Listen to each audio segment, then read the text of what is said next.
Hi, welcome to another episode of Hot Takes. We're going to talk about trains, pay rises, and the weakness of Keir Starmer's government.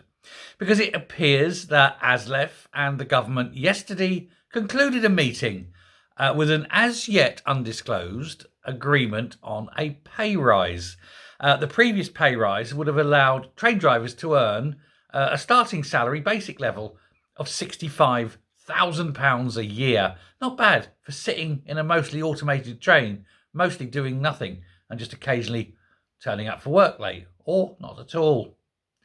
But they have had this meeting. Obviously, ASLEF have had a load of strikes and they threatened more.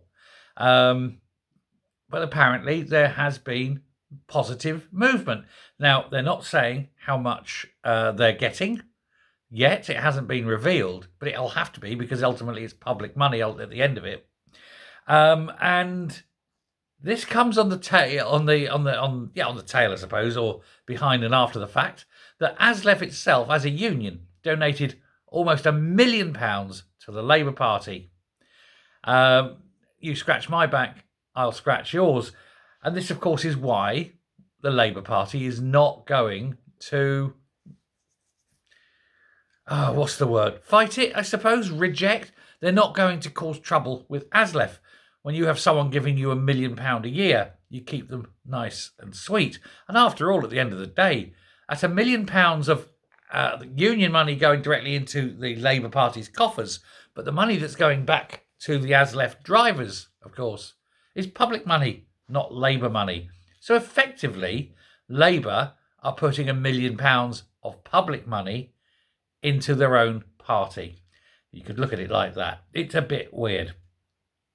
Now, the Rail Delivery Group, which is the group that negotiates these things on behalf of the various different parts of the rail network, is now run directly by the Department for Transport.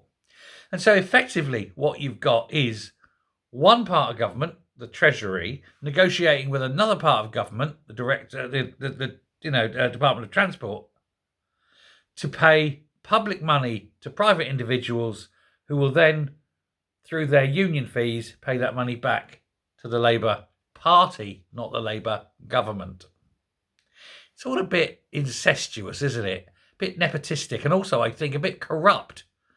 I'm sure it's quite legal. It just sounds as though it isn't. And it's just one of those things that it just stinks. Now, Labour have said that they would like to nationalise the rail industry and saying what a great thing it would be to nationalise the rail industry again. Get it all under one banner. Have one set of people running it. We all remember British Rail, children, and how awful it was, and how expensive it was, and how inefficient it was, and how nobody could run it because nobody that was running it cared.